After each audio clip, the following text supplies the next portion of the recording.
बिस्मिल्लाहिर्रहमानिर्रहीम अल्हम्दुलिल्लाह रब्बिल आलमीन। मैं हूं सफदर अब्बास और आप देख रहे हैं बिज़नेस आइडियाज़ यूट्यूब चैनल। तो आज की जो वीडियो है ये बिज़नेस आइडियाज़ के हवाले से नहीं है, ये एक रूटर.com दुनिया की सबसे बड़ी न्यूज़ एजेंसी मानी जाती है, जिसके 2500 अप्लाई हैं, 600 जर्नलिस्ट हैं, 200 के करीब दुनिया के अंदर ब्रांचेज हैं। और इसने एक न्यूज़ शाया की थी 13 अप्रैल को। 13 अप्रैल को ये लिखता है कि रशिया के साइंटिस्ट ने जब कोरोना वायरस का एक मुर्दा मरीज का पोस्टमार्टम किया तो क्या नतीजा निकला। तो ये लिखते हैं कि जब उस मुर्दा मरीज का पोस्टमार्टम किया गया तो जो पाँव की वेनें होती हैं और जो बाजू जो फेफड़ों तक जाता है, इसकी जो वेनें हैं इनके अंदर क्लॉट्स बने हुए थे, यानी खून जमा हुआ था। तो ये जो वायरस है कोरोना वायरस का, ये खून को जमा देता है।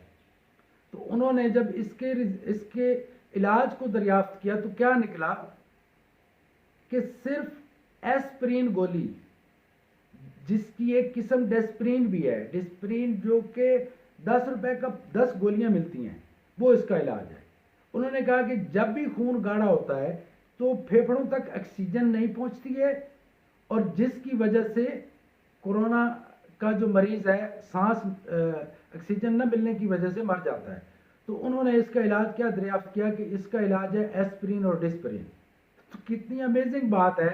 और हमारे इंडिया और पाकिस्तान में जो माफिया है मीडिया, ये मेडिकल का जो माफिया है, ये किस कदर जुल्म और सितम कर रहे हैं कि एक मरीज से डेली का 1.5 लाख रुपए चार्ज कर रहे हैं, और जो कि 10 दिन के लिए 15 से 17 लाख रुपए ले रहे हैं। तो आप भी कोशिश करें कि खून को पतला रखें। एक मर्द को, एक जो नेशनल एकेडमी है, रिसर्च एकेडमी अमेरिका की, वो कहती है कि मर्द को 3.7 लीटर पानी डेली पीना चाहिए और औरत को 2.7 लीटर पानी डेली पीना चाहिए, ताकि आपका जो ब्लड सर्कुलेशन है वो नॉर्मल रहे, खून पतला रहे, ताकि कोई प्रॉब्लम ना हो। तो कोशिश करें पानी पिएं। अगर अल्लाह ना करे कि कोई इस तरह का प्रॉब्लम हो या सांस में तंगी वगैरह हो रही है तो डिस्प्रिन का इस्तेमाल करें, डॉक्टर से रब्ता करें। लेकिन आप यकीन करें कि दुनिया के साथ कितना बड़ा झूठ बोला जा रहा है, कितना बड़ा जुल्म किया जा रहा है, बहुत बड़ा जुल्म है।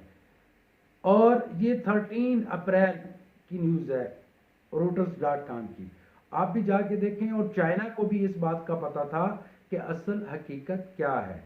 इतनी महंगी वैक्सीनें बेची जा रही हैं और ये सारा किया जा रहा है। बाहर कैफ एहतियात करें, SOPs का ख्याल रखें। Thank you very much. Have a great and successful day.